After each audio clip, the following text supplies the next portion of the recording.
الحمد لله وكفى وسلام على عباده الذين اصطفى أما بعد أعوذ بالله من الشيطان الرجيم بسم الله الرحمن الرحيم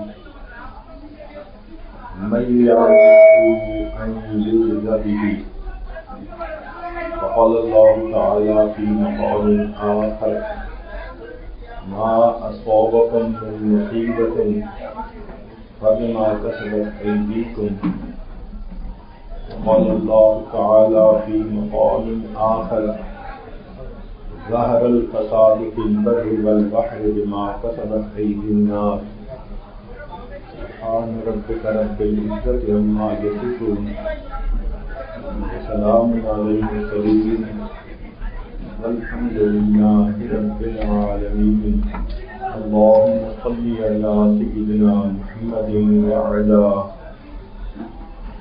آل سيدنا محمد وبارك وسلم اللهم صل على سيدنا محمد وعلى آل سيدنا محمد وبارك وسلم اللهم صل على سيدنا محمد وعلى آل سيدنا محمد وبارك وسلم. جو بھی اعمال ہم کرتے ہیں یا تو وہ گناہ بنتے ہیں یا نیکی بنتے ہیں. اصول یہ ہے کہ اگر انسان اللہ رب العزت کی نافرمانی کرے یا نبی علیہ السلام کی سنت سے روگردانی کرے تو یہ گناہ کہلاتا ہے. اور اگر وہ کام اللہ رب العزت کے فرمان کے مطابق ہو، نبی علیہ السلام کی سنت کے مطابق ہو، تو وہ عمل نیکی کہلاتا ہے. گناہ کی اپنی تاثیر ہے، نیکی کی اپنی تاثیر ہے. گناہ کرنے سے انسان کی زندگی میں بے برکتی آتی ہے، نیکی کرنے سے انسان کی زندگی میں برکت آتی ہے. گناہ کرنے سے انسان پریشان ہوتا ہے، نیکی کرنے سے انسان پرسکون ہوتا ہے. گناہ کرنے سے انسان کو ناکامی ملتی ہے، نیکی کرنے سے انسان کو کامیابی ملتی ہے. گناہ کرنے سے اللہ رب العزت ناراض ہوتے ہیں، نیکی کرنے سے اللہ رب العزت خوش ہوتے ہیں. گناہ کرنے سے انسان جہنم کا مستحق بنتا ہے، نیکی کرنے سے انسان جنت کا مستحق بنتا ہے.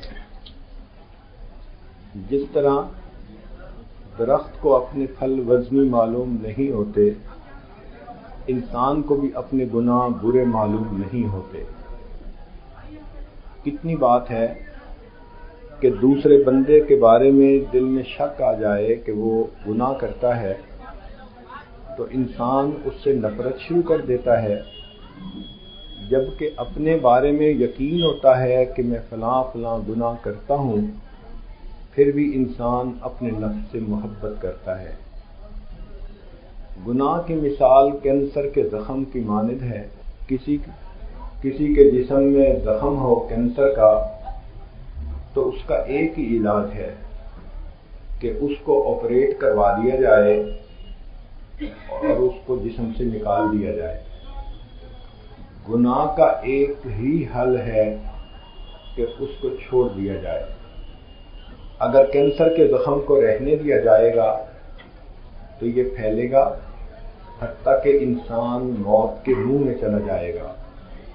اسی طرح گناہ اگر زندگی میں باقی رہے گا تو انسان جہنم کے منہ میں چلا جائے گا. گناہ کی ابتدا کچے دھاگے کی مانند کمزور ہوتی ہے.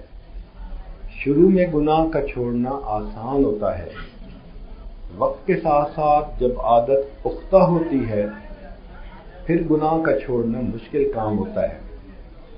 چنانچہ ابتدا میں گناہ کچے دھاگے کی مانند اور انتہا میں جہاز کے لنگر کی طرح مضبوط ہوتا ہے۔ آپ دنیا میں دیکھیں، مختلف چیزوں کی اپنی اپنی تاثیر ہے۔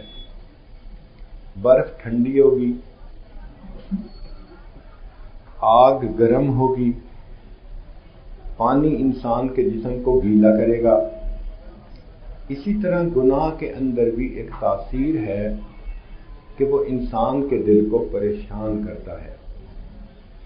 کسی بندے کو گناہ کرنے کا موقع میسر ہو، روکنے والا بھی کوئی نہ ہو، سمجھانے والا بھی کوئی نہ ہو، اور وہ پوری آزادی کے ساتھ گناہ کرے، تو گناہ اس کے دل کو پریشان رکھے گا۔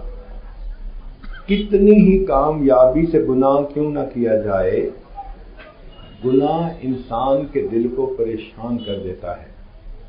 چنانچہ ایک مرتبہ ایک کارخانہ دار صاحب تھے، انہوں نے رات کے 3 بجے فون کیا، کہنے لگے حضرت جو چاہتے ہیں کھاتے ہیں، پیتے ہیں، جہاں چاہتے ہیں سوتے ہیں، ہر نعمت دنیا کی موجود ہے، پتہ نہیں کیا بات ہے کہ دل پریشان رہتا ہے۔ تو اس عاجز نے جواب دیا کہ جس چیز سے سکون ملتا تھا آپ کا خزانہ اس نعمت سے خالی ہے۔ دنیا کے مال پیسے سے سکون ملتا تو قارون دنیا کا سب سے پرسکون شخص ہوتا۔ تو سکون تو ملتا ہے اللہ کی یاد سے، نہ دنیا سے، نہ دولت سے، نہ گھر آباد کرنے سے، تسلی دل کو ہوتی ہے خدا کو یاد کرنے کی۔ جن لوگوں کو نیکی کی زندگی نہیں نصیب ہوتی، وہ ایئر کنڈیشن کمروں میں کمبل میں لپٹ کے پڑے ہوتے ہیں، نیند نہیں آتی۔ اور جو لوگ نیکی والی زندگی گزارتے ہیں، ہم نے دیکھا کہ وہ لوگ خشک روٹی تو کھاتے ہیں مگر پرسکون زندگی گزارتے ہیں۔ ایک مرتبہ ہم نے مسجد کا لنٹر ڈالنا تھا، RCC، تو مزدور ڈے اینڈ نائٹ کام کرتے رہے۔ دوپہر کے وقت تھوڑی دیر چھٹی ہوئی تو سب ریسٹ کرنے لگے، تو ہم نے ایک مزدور کو دیکھا کہ کنکریٹ کے اوپر بغیر تکیے کے ویسے ہی دھوپ کے اندر پڑا ہوا میٹھی نیند سو رہا تھا۔ اس کو دیکھ کر مجھے خیال آیا، کتنی تسکین ہے وابستہ تیرے نام کے ساتھ، نیند کانٹوں پہ بھی آ جاتی ہے آرام کے ساتھ۔ تو جو لوگ اللہ کی یاد میں زندگی گزارتے ہیں ان کے دل پرسکون ہوتے ہیں، اور جن لوگوں کے پاس نیکی والی زندگی نہیں ہوتی، ظاہر میں کاریں بھی ہوں، بہاریں بھی ہوں، روٹی بھی ہو، بوٹی بھی ہو، اس کے باوجود ان لوگوں کی زندگیوں میں سکون نہیں ہوتا، پریشان رہتے ہیں۔ آپ غور کریں، آج کی زندگی میں مادی سہولیات کی انتہا ہے۔ کھانے پینے میں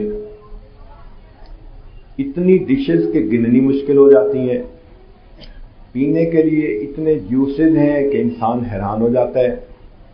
مکانات دیکھو تو محل کی مانند، سواریاں دیکھو تو کاریں ایک سے بڑھ کر ایک، بجلی کی نعمت، پنکھے کی نعمت، ریفریجریٹر، سفر کرنے کے لیے ریل گاڑی، جہاز، ٹیلی فون کی سہولت، تو کتنی سہولتیں زندگی میں آ گئیں، مگر انسان کی زندگی میں سکون پیدا نہ ہوا۔ اس کی وجہ یہ کہ ان چیزوں سے سکون نہیں ملتا، سکون اللہ تعالیٰ کی یاد سے ملتا ہے۔ جتنا مادی سہولتیں آج ہیں اس سے پہلے کبھی نہیں تھیں، اور جتنا انسان پریشان آج ہے اس سے پہلے کبھی نہیں تھا۔ تو اس بات کی طرف غور کرنا چاہیے کہ یہ پریشانی کس بات کی ہے۔ اسی لیے 2 لفظ بہت کثرت سے استعمال ہونے لگ گئے ہیں، ایک ڈپریشن اور دوسرا ٹینشن۔ یہ دونوں انگریزی کے لفظ ہیں۔ ہماری زبان میں، اردو زبان میں اس کا کوئی ہم معنی لفظ ہی نہیں، تو معلوم ہوتا ہے کہ ہمارے بزرگوں کی زندگیوں میں یہ دونوں بیماریاں نہیں تھیں. اگر ہوتی تو انہوں نے اس کے لیے کوئی نام تجویز کر دیا ہوتا. جب یہ انگریزی زبان سے الفاظ چلے تو ہماری زبان میں اسی طرح منتقل ہو گئے. تو ڈپریشن اور ٹینشن یہ خارجی چیزیں ہیں جو باہر سے آئی ہیں، اور یہ ان لوگوں کو ہوتی ہیں جو اللہ رب العزت سے غفلت بھری زندگی گزارتے ہیں. ورنہ جس بندے کی نیکی کی زندگی ہو اس کو ڈپریشن اور ٹینشن سے کوئی کام ہی نہیں ہوتا. آج ہر بندہ چاہتا ہے کہ میں لنگوٹ باندھ کے اتروں میدان میں اور پریشانیوں کو ختم کر دوں. ایک پریشانی ختم نہیں ہوتی، دوسری اوپر سے، دوسری ختم نہیں ہوتی، تیسری اوپر سے. ایسے لگتا ہے کہ جیسے تسبیح کا دھاگا ٹوٹ گیا اور ایک کے بعد ایک دانہ نیچے گرتا چلا آ رہا ہے. کوئی نہ کوئی پریشانی کہیں نہ کہیں انسان کو چین سے نہیں رہنے دیتی. چنانچہ ایک مرتبہ ایک خاتون ہمیں ملنے کے لیے آئی. پردے کے پیچھے اس کو بٹھا کے پوچھا کہ کیا بات کہنا چاہتی ہیں. وہ کہنے لگی کہ میرا خامن بڑا انڈسٹریلسٹ ہے، اربوں پتی انسان ہے، اور وہ مجھے بہت محبت پیار سے رکھتا ہے. محل نما گھر ہے، زندگی کی ہر سہولت اللہ نے دی ہوئی ہے. گھر کے خرچے وہی اٹھاتا ہے، کچن کے خرچے، ڈرائیور، گارڈ، گاڑی کا پیٹرول، جو چیز بھی ہے یہ سب خرچے وہی اٹھاتا ہے. اور مجھے میرے جیب خرچ کے لیے $2000 پر منتھ دیتا ہے. میں بہت پریشان ہوں، میرے خرچے پورے نہیں ہوتے. اس کی بات سن کر مجھے حیرانی ہوئی کہ یہ خاتون کہہ رہی ہے کہ خامن نے مجھے اتنے محبت پیار سے رکھا ہوا ہے اور ذاتی خرچوں کے لیے $2000 پر منتھ دیتا ہے، اور یہ کہتی ہے کہ میرے خرچے پورے نہیں ہوتے. تو پھر اس کو یہ بات سمجھائی کہ تمہیں اگر 2 کی جگہ 4000 بھی مل جائیں تو تمہاری پریشانی ختم نہیں ہوگی. وہ کہنے لگی کیوں؟ تو بتایا اس لیے کہ آپ کی زندگی میں نہ پردہ ہے، نہ شریعت کا عمل ہے، ایک عام رسمی رواجی سی زندگی ہے. تو ایسی زندگی سے تو انسان کو کبھی بھی سکون نہیں مل سکتا. اگر آپ سکون چاہتی ہیں تو آپ کو چاہیے کہ باپردہ زندگی گزاریں، نیکوکاری کی زندگی گزاریں، آپ کو سکون مل جائے گا. چنانچہ وہ عورت چلی گئی.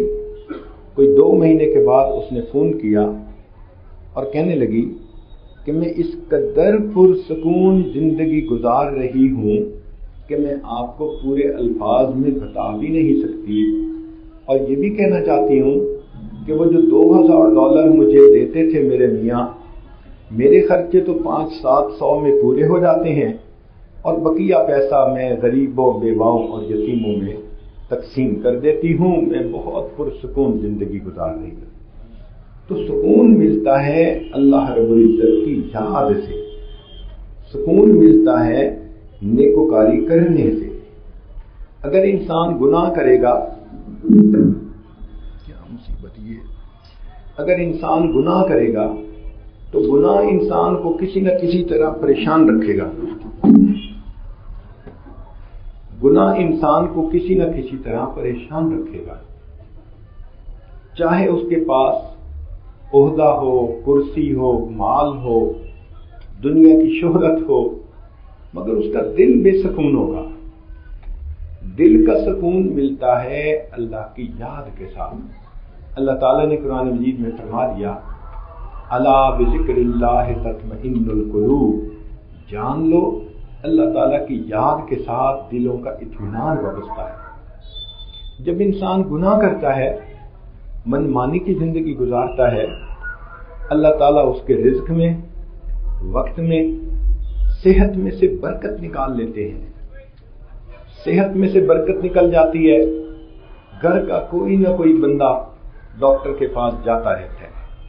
کبھی خود بیمار، کبھی بیوی بیمار، کبھی بچے بیمار. کوئی نہ کوئی ایسا ہوتا ہے کہ ڈاکٹر کے پاس جاتا ہی رہتا ہے. جب وقت میں سے برکت نکال لی جاتی ہے تو کام ہی کوئی نہیں سمٹتا. انسان کوششیں کرتا رہ جاتا ہے، میں یہ کام کر لوں، وہ کام کر لوں. سارے کام ادھورے، وقت نکل جاتا ہے انسان کے ہاتھ میں سے. اور جب رزق میں سے برکت نکل جاتی ہے تو گھر کے جتنے بندے ہوتے ہیں سارے نوکریاں کر رہے ہوتے ہیں مگر خرچے پھر بھی پورے نہیں ہوتے. اس کی وجہ کیا ہے کہ اللہ تعالیٰ برکت نکال لیتے ہیں. صحابہ رضی اللہ تعالیٰ عنہ نیکوکاری کی زندگی گزارتے تھے.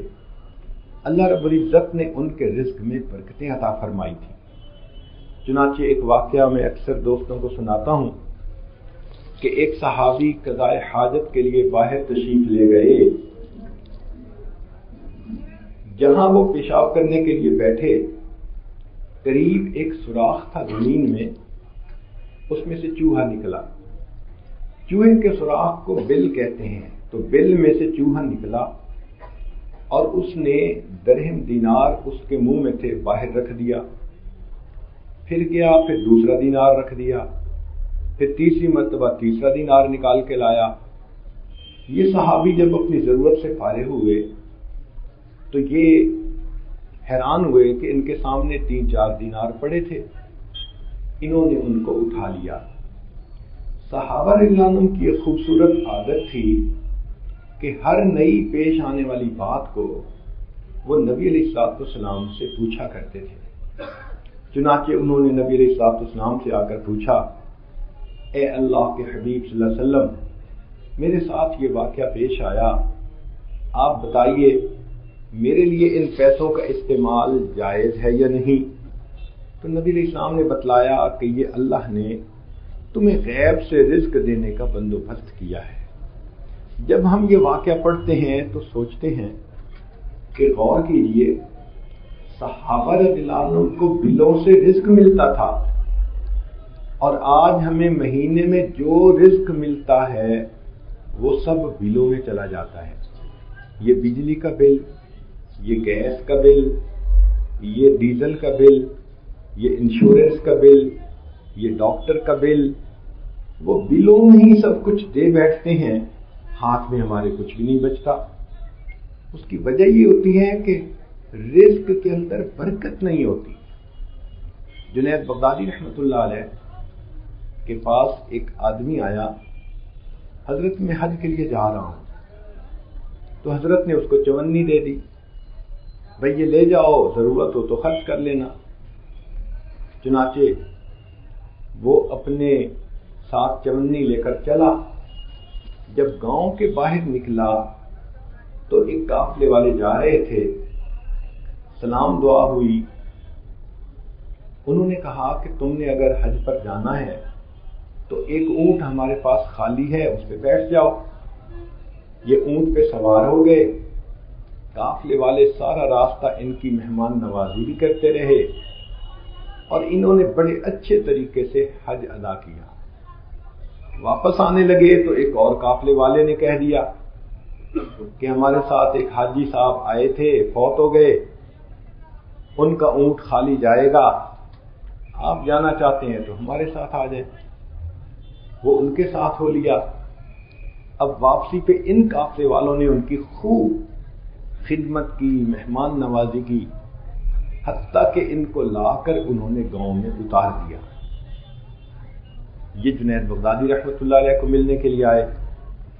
حضرت نے پوچھا، سناؤ بھائی حج کیسے رہا؟ کہنے لگا، حضرت عجیب بات ہے، ہر سہولت بھی اللہ نے دی اور میرا خرچہ بھی کوئی نہیں ہوا. تو جنید بغدادی رحمۃ اللہ علیہ نے فرمایا، اچھا پھر میری چونی واپس کر دو. تو جن کے رزق میں برکتیں ہوتی ہیں ان کی چونی بھی خرچ نہیں ہوتی. ہم کئی لوگوں کو جانتے ہیں کہ جن کو اللہ نے ایسی صحت دی کہ ڈاکٹر کے پاس جانا ہی نہیں پڑتا. ہمیں ایک مرتبہ ایک بوڑھے میاں ملے جن کی عمر 82 سال تھی. وہ کہنے لگے کہ میں نے اپنی پوری زندگی میں ایک مرتبہ بھی ٹیبلٹ اپنی منہ میں نہیں ڈالی. 82 سال کی زندگی میں کبھی ڈاکٹر کے پاس جانے کا موقع ہی نہیں ملا. یہ صحت میں برکت ہوتی ہے، رزق میں برکت ہوتی ہے، وقت میں برکت ہوتی ہے. اور جب انسان گناہ کرتا ہے تو ان برکتوں سے محروم ہو جاتا ہے. پھر انسان پریشان رہتا ہے. ایک پریشانی ختم ہوتی ہے دوسری شروع، دوسری ختم ہوتی ہے تیسری شروع. کوئی نہ کوئی صورت پریشانی کی بنتی ہی رہتی ہے. ہم نے 5 سٹار ہوٹل میں دیکھا کہ اگر وہاں پر کھانے کا انتظام ہو تو بوفے سسٹم کہلاتا ہے. اس میں کھانے کے ٹرے ایک جگہ پڑے ہوتے ہیں سالن والے، اور ان کے نیچے موم بتی جلائی ہوتی ہے، تو وہ آگ اس سالن کو گرم رکھتی ہے. تو جتنی دیر وہ کھانا گرم رہتا ہے، تو بالکل یہی مثال ہے کہ جو انسان گناہ کرتا ہے اللہ تعالیٰ اس کی زندگی میں کوئی ہیٹ سورس بنا دیتے ہیں، اور وہ ہیٹ سورس اس بندے کو بالکل پریشان رکھتا ہے. جیسے موم بتی میں یا چراغ میں تیل ڈالتے رہیں تو دیر تک جلتا رہے گا، یہ ہمارے گناہ اس چراغ کا تیل ہے جس چراغ نے ہمیں بے چین کیا ہوا ہے. ہم اپنے ہاتھوں سے خرچہ بھی کرتے ہیں، تکلیف بھی اٹھاتے ہیں، لیکن گناہ کر کے الٹا اپنے آپ کو پریشان کر لیتے ہیں. کسی کی زندگی میں بیوی ہیٹ سورس بن جاتی ہے، ناک میں دم کر دیتی ہے، کوآپریٹ نہیں کرتی، سنتی نہیں، مانتی نہیں، ضد ہوتی ہے، آگے سے زبان درازی کرتی ہے. انسان پریشان. کسی کی زندگی میں خامد ہیٹ سورس بن جاتا ہے، بیوی نیک ہے، اچھی ہے، خوبصورت ہے، مگر خامد باہر لوگوں کے پیچھے بھاگتا پھرتا ہے اور گھر کی طرف توجہ ہی نہیں ہوتی. بیوی خون کے آنسو روتی ہے، انتظار میں پڑی رہتی ہے، اور خامد اس کی طرف نہ آنکھ اٹھا کے نہیں دیکھتا. جتنا مرضی تیار ہو، اچھے کپڑے پہن کے صاف ستھری ہو کر بیٹھی ہو، خامد کی زبان سے تعریف کا ایک جملہ نہیں نکلتا. بیوی کا دل دکھتا ہے. اللہ نے اس کی بیوی کے گناہوں کی وجہ سے خامد کو ہیٹ سورس بنا دیا. اچھا، کئی جگہوں پہ ماں باپ کے لیے اولاد ہیٹ سورس بن جاتی ہے. ماں باپ خود تو اچھے ہیں مگر بیٹا نافرمان. کبھی خود تو اچھے ہیں، بیٹی غیر مسلم کی طرف متوجہ ہو گئی تو خون کے آنسو روتے ہیں. کبھی گھر کے لوگ ٹھیک ہیں، کوئی بیمار ہو جاتا ہے، سب کے لیے پریشانی کا سبب. کسی کے لیے پڑوسی ہیٹ سورس بن جاتا ہے. کوئی نہ کوئی ایسا سبب بن جاتا ہے جو انسان کو پریشان رکھتا ہے. چنانچہ فضیل بن عیاض رحمۃ اللہ علیہ فرماتے تھے کہ میں نے جب بھی اللہ تعالیٰ کی نافرمانی کی، یہ بہت سننے والی بات ہے، کہ میں نے جب بھی اللہ تعالیٰ کی نافرمانی کی، میں نے اس کا اثر یا تو بیوی میں دیکھا کہ بیوی نے میری نافرمانی کی، یا اولاد میں دیکھا کہ اولاد نے میری نافرمانی کی، یا میں نے اپنے نوکروں میں دیکھا کہ میں نے کام کہا انہوں نے کام نہیں کیا، یا پھر اپنی سواری کے جانور میں دیکھا کہ میں سوار ہوا اور وہ صحیح طرح مجھے لے کے چلتا نہیں تھا. تو کہیں نہ کہیں میں نے اس نافرمانی کا اثر دیکھا. اس کا نتیجہ یہ نکلا کہ ہم جو بھی خلاف شرع کام کرتے ہیں وہ ہماری زندگی میں کہیں نہ کہیں ریفلیکٹ ہوتا ہے. ہم نے خدا کی نافرمانی کی، ہمارے ماتحت ہماری نافرمانیاں کرتے ہیں. اس لیے آپ دیکھیں گے کہ آج اکثر ماں باپ اولاد کے بارے میں شکوے کرتے ہیں، حضرت کیا بتائیں، بچے تو افلاطون بن گئے ہیں، سنتے بھی نہیں ہیں، مانتے بھی نہیں ہیں. اور سچ بات تو یہ ہے کہ آج کے دور میں اولاد باپ سے ایسے نفرت کرتی ہے جیسے کوئی باپ سے نفرت کیا کرتا ہے۔ اس کی بنیادی وجہ کیا ہوتی ہے کہ ماں باپ کی زندگی میں نمازیں نہیں، سنت کا اہتمام نہیں، بس عام رسم و رواجی زندگی ہے، اسی پہ جی رہے ہیں، زندگی میں پریشان ہو رہے ہیں۔ تو گناہ کی ایک سزا تو آخرت میں ملے گی، مگر ایک سزا اس دنیا میں بھی ہے، اور وہ یہ کہ گناہ کرنے والا بندہ سکون کی زندگی نہیں گزار پاتا، پریشانی کی زندگی گزارتا ہے۔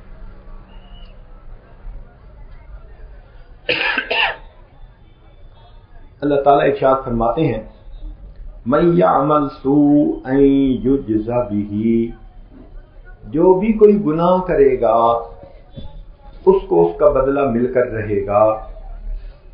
اس کی مثال ایسے کہ جو بھی بجلی کو ہاتھ لگائے گا جھٹکا پڑ کر رہے گا، اسی طرح گناہ بجلی کی مانند ہے۔ بجلی کی ننگی تار کو ہاتھ لگانے سے جیسے جھٹکا پڑتا ہے، ایسے گناہ کو ہاتھ لگانے سے پریشانی کا جھٹکا پڑتا ہے۔ ہم اس کو محسوس نہیں کرتے اور ہم بھاگے پھرتے ہیں عاملین کے پاس، اور وہ انسان کی توجہ ہی اور طرف کر دیتے ہیں۔ لگتا ہے کسی نے کچھ کیا ہوا ہے، اور ہمارے ذہن میں پہلے سے سٹوریاں بنی ہوئی ہوتی ہیں، ہاں پھپھو نے کچھ کر دیا، خالہ نے کچھ کر دیا، ہمسائے نے کچھ کر دیا، فلاں نے کچھ کر دیا۔ ہم لوگوں کو چھوٹا خدا بنا لیتے ہیں، نہ کوئی نفع دے سکتا ہے نہ کوئی نقصان دے سکتا ہے جب تک میرا اللہ نہ چاہے۔ تو ہم کیوں پریشان ہوتے ہیں؟ کسی نے ہمیں نہیں پریشان کیا ہوا، ہماری بدعمالیوں نے ہمیں پریشان کیا ہوا ہے۔ ہم اپنے عملوں کی طرف دیکھیں اور گناہوں سے توبہ کر لیں تو پریشانیاں خود بخود ختم ہو جائیں گی۔ تو فرمایا مَن یعمل سوءًا یجز بہ، جو گناہ کرے گا بدلہ مل کر رہے گا۔ تو ہمارے مشائخ نے لکھا کہ گناہ کی سزا 3 صورتوں میں ملتی ہے۔ پہلی صورت کو کہتے ہیں نکیر۔ نکیر کا مطلب نقد سزا۔ بچے نے نافرمانی کی تو تھپڑ پڑا، بندے نے نافرمانی کی اللہ تعالیٰ نے کوئی مصیبت بھیج دی۔ اس لیے فرمایا ما اصابکم من مصیبت فبما کسبت ایدیکم، تمہیں جو بھی مصیبت پہنچتی ہے وہ تمہارے ہاتھوں کی کمائی ہے۔ تم کام ایسے کرتے ہو جو الٹا تمہاری پریشانی کا سبب بنتے ہیں۔ چنانچہ کئی مرتبہ تو گناہ کی نقد سزا مل جاتی ہے، اسی دنیا میں مل جاتی ہے۔ ایک لینڈ لارڈ کا واقعہ آپ کو سنائیں، بہت ہی عبرتناک واقعہ ہے۔ اتنی بڑی زمین تھی اس کے پاس کہ ریل گاڑی کے 2 اسٹیشن اس کی زمین کے اندر بنے ہوئے تھے، یعنی ایک اسٹیشن بھی اس کی زمین میں تھا، وہاں سے گاڑی چلتی تھی تو اگلے اسٹیشن پر جب رکتی تھی تو وہ بھی اسی کی زمین میں تھا۔ ہزاروں ہیکٹر تھے اس کے پاس ایگریکلچر لینڈ کے۔ ایک دن اپنے دوستوں کے ساتھ شہر کے چوک میں کھڑا تھا اور باتیں کر رہا تھا، تو اس کے دوست نے کہہ دیا کہ میں پریشان ہوں، آمدنی کم ہے، میرے خرچے پورے ہی نہیں ہوتے۔ تو اس نے بڑے تکبر سے آگے سے جواب دیا کہ تم لوگ پریشان رہتے ہو کہ پیسہ آئے گا کہاں سے، اور میں پریشان رہتا ہوں کہ پیسہ لگاؤں گا کہاں پہ۔ اور اس نے کہا کہ میری تو 40 نسلوں کو بھی پیسے کی کوئی فکر نہیں۔ اس کا یہ تکبر کا بول اللہ تعالیٰ کو ناپسند آیا، چنانچہ چند دن کے بعد وہ بیمار ہو گیا اور 6 مہینے کے اندر اس دنیا سے رخصت ہو گیا، چلا گیا۔ اس کا ایک ہی بیٹا تھا، عمر اس لڑکے کی تھی 18 سال. وہ اس کی ساری جائیداد کا وارث بن گیا. جوانی تھی، پھر مال کی بہتات. تو ایسے میں برے لوگ دوست بن جاتے ہیں. تو دوسرے نوجوانوں نے اس کو شراب اور شباب کے راستے پہ لگا دیا. چنانچہ اس نے شراب پینی شروع کر دی اور ماڈل لڑکیوں کے ساتھ وقت گزارنا شروع کر دیا. بینک میں کروڑوں روپیہ تھا، اس نے خوب لٹایا، خوب عیاشی کی. 1-2 سال کے بعد اس کو کسی نے باہر کا راستہ دکھایا کہ وہاں کے کلبوں میں تو حسن اور بھی زیادہ ہوتا ہے. چنانچہ یہ باہر ملک جاتا اور وہاں کسینوں میں رات گزارتا. بس اس کا ایک ہی کام تھا، اس کو اپنی نفسانی خواہش پوری کرنے کے لیے روز نئے سے نئے چہرہ چاہیے تھا. لوگ سمجھاتے، کسی کی بات پہ کان ہی نہ دھرتا. جب اس نے 2-4 سال خوب عیاشی میں وقت گزارا تو بینک میں جتنا اکاؤنٹ تھا سب کا سب ختم ہو گیا. اب یہ کیا کرتا کہ زمین کا ٹکڑا بیچتا، جو پیسے ملتے تو باہر کا ٹور لگاتا، پھر زمین کا ٹکڑا بیچتا. اس نے اپنی زندگی کے 8-10 سال اسی طرح خوب عیاشی میں گزارے. ساری ساری رات جاگنے کی وجہ سے اور ساری ساری رات جنسی کاموں میں مشغول رہنے کی وجہ سے 8-10 سال میں اس بچے کی صحت اتنی خراب ہو گئی کہ یہ ہڈیوں کا ڈھانچہ بن گیا. ایک وقت آیا کہ اس نے اپنا مکان بھی بیچ دیا. اب اس کے پاس کچھ نہیں تھا جو اس کی ملکیت ہوتا. نشے کا بھی عادی تھا، ضرورت ہوتی تو یہ پھر لوگوں سے بھیک مانگتا. آپ غور کیجئے، شہر کے جس چوک میں باپ نے کھڑے ہو کے تکبر کا بول بولا تھا کہ تم کہتے ہو پیسہ آئے گا کہاں سے اور میں سوچتا ہوں پیسہ لگاؤں گا کہاں پہ، میری تو 40 نسلوں کو پرواہ نہیں، اسی باپ کا بیٹا اسی چوک کے اندر کھڑا ہو کر لوگوں سے بھیک مانگا کرتا تھا. تو بسا اوقات اللہ نقد سزا دے دیتے ہیں، دکھا دیتے ہیں. تو گناہ کی سزا 3 صورتوں میں ملتی ہے. پہلی صورت کو کہتے ہیں نکیر، کہ غلطی کی اور تھپڑ لگ گیا. کئی لوگوں کو دیکھا کہ گناہوں سے اس لیے بچتے ہیں کہ جی گناہ کرتے ہیں تو یہ ٹھیک نہیں ہوتا، وہ ٹھیک نہیں ہوتا. چلو کم از کم گناہ سے تو بچے.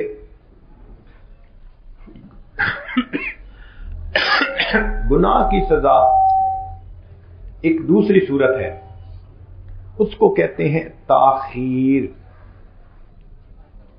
کہ انسان کی گناہوں پہ سزا تو ملتی ہے مگر کچھ عرصے کے بعد ٹائم ڈیلے ہوتا ہے. اس کی مثال سن لیجئے. جنید بغدادی رحمت اللہ علیہ کا ایک شاگرد تھا، حافظ قرآن تھا. ساتھ جا رہا تھا، ایک جگہ پر ایک نصرانی لڑکا کھڑا تھا جو بہت خوبصورت تھا. اب اس خادم کی نظر اس لڑکے پر پڑی تو وہ اچھا لگا. تو یہ جنید بغدادی رحمت اللہ علیہ سے کہنے لگا، حضرت ایسی شکلوں کو بھی اللہ جہنم میں ڈال دیں گے. حضرت نے فرمایا کہ لگتا ہے کہ تم نے بد نظری کی ہے، توبہ کر لو. وہ کہنے لگا نہیں میں نے بد نظری تو نہیں کی، بس میں ویسے ہی پوچھ رہا تھا. اس نے توبہ نہ کی. اس بد نظری کے ایک گناہ کی وجہ سے یہ خادم حافظ قرآن تھا، 20 سال کے بعد قرآن مجید کو بھول گیا. چنانچہ اس کو تاخیر کہتے ہیں کہ انسان کو نقد تو سزا نہیں ملتی، کچھ ٹائم کے بعد سزا ملتی ہے. اس کی مثال یہ کہ گناہ کیا، فوری سزا نہیں ملتی،